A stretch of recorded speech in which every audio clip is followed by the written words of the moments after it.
It's now the most glaring problem for every Home Secretary. Priti Patel looked to Rwanda as a deterrent, but small boat crossings kept rising as Suella Braverman, Grant Shapps briefly, and Suella Braverman again did the job.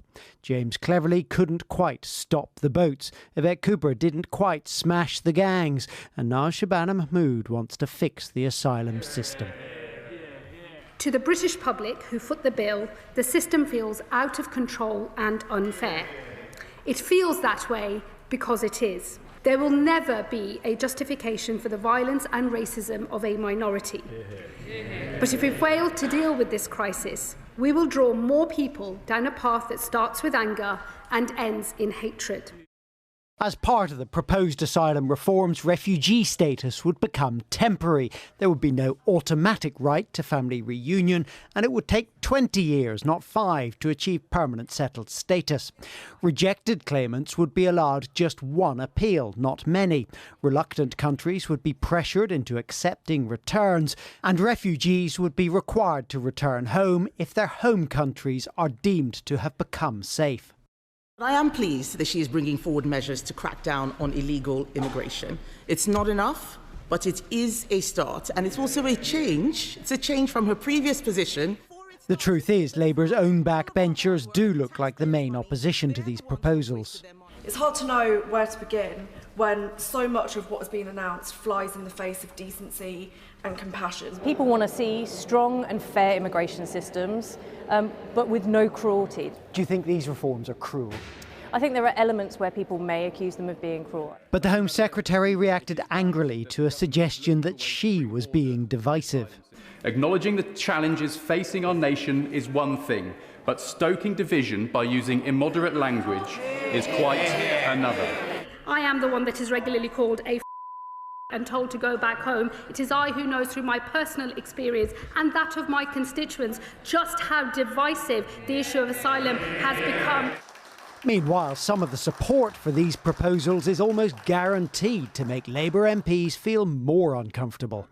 Do you agree with the Home Secretary that illegal migration is tearing Britain apart, or do you think she's agreeing with you? Well, I think she is talking the language of concerned reform voters, members and elected representatives. The people would love the Home Secretary to deliver what she's talked about, but when she's already been attacked by her own side, more than by us, you know she's got a problem. The government believes it is in tune with the country on these reforms to the asylum system, but it will also need to ensure that it is in tune with its own MPs, or at least enough of them, to get some of these measures through. Carl Dinnan, News at 10, Westminster. Well, the politics around the Home Secretary's announcement is important to Labour in boosting support among those voters attracted by Reform UK. But for the new policies to succeed, it is vital they are received and understood among those risking everything by wanting to cross the channel in small boats. We went to find out if they were listening. This is the front line of Britain's migrant crisis,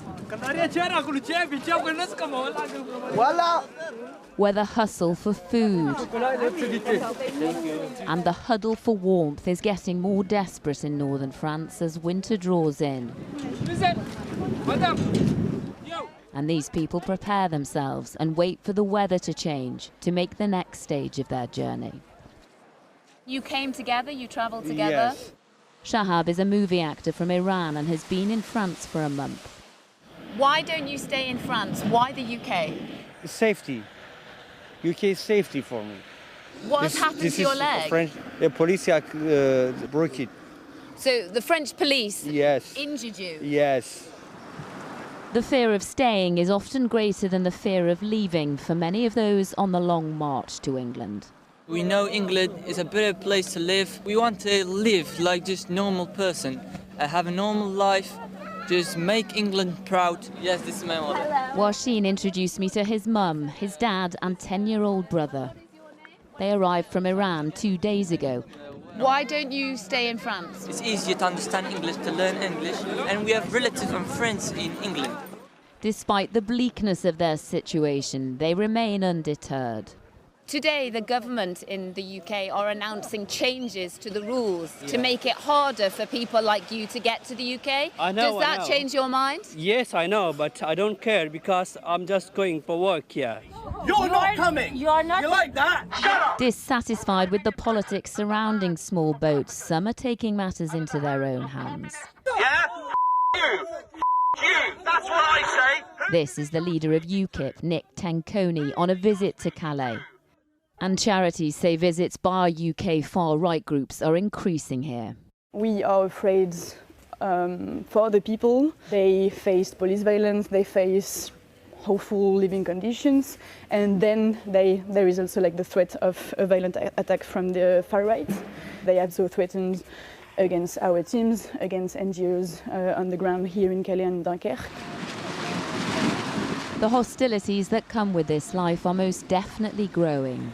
Danger coming from all different directions as they cling to a plan. Today's politics hasn't thrown that off course. They count down until their next attempt. Lucy Watson, News at 10, Dunkirk. After her common statement, the Home Secretary Shabana Mahmood spoke to Robert for our Talk in Politics podcast about her motivations for her reforms. They included a fear that failing to control migration was contributing to an increase in racism. There are some people who will never accept someone who looks like me and others as true Brits who have a right to be in this country. I'm not interested in talking to those people. Their views are beyond the pale. But I do see a much bigger group of people who are resentful and angry about what they see as an unfair and out of control and broken system. And I do know it's a human frailty. Resentment and anger ultimately can turn to hate. And I think if you're a mainstream politician that cares about unity in this country, it should bother you that people are on this journey from anger and resentment to hate. Are you saying racism is going to get worse if you don't push forward reforms like this? I think my own constituents tell me all the time, people from a migrant background like myself, that they suddenly feel like maybe their own presence in their own country is now being contested because everyone thinks this whole system is broken.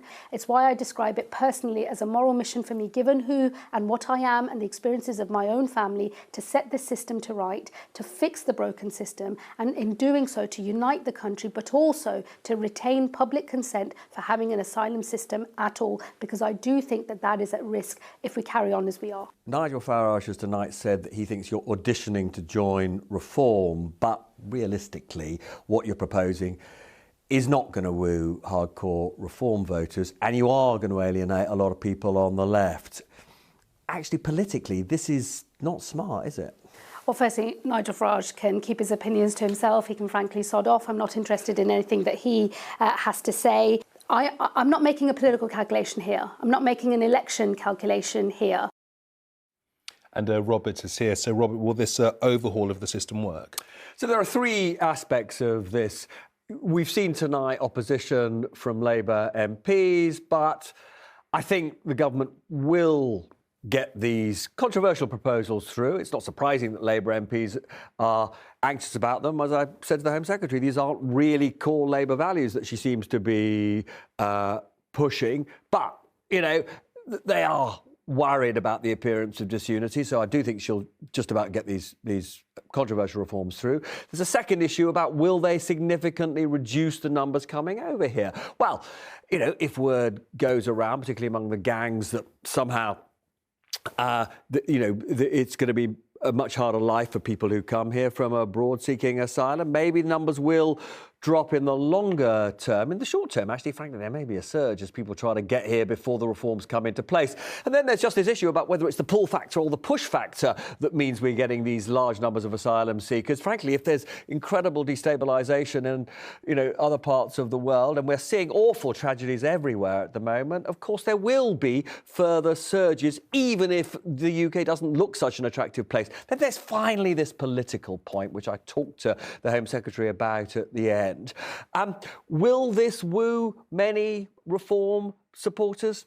I'm not so sure, because let's be absolutely clear, Reform and the Tory party are pledging much more dramatic action, abolishing, for example, the European Convention on Human Rights, saying they're going to deport asylum seekers literally the moment they arrive. If you think that is the solution, you're not going to be attracted to these proposals. But at the same time, they will be alienating lots of voters who are on the left. And that's a problem for Labour, because at the moment we're seeing a Lib Dem surge and in particular a Green surge. And I think those people who are thinking of voting Lib Dem and Green, you know, they are not going to be attracted to these sorts of policies. So, you know, let's be clear. The Home Secretary said to me, this is not driven by electoral considerations. And maybe you'd say for the Labour Party, thank goodness for that, because it's not clear to me this will increase the Labour vote very significantly. Yeah.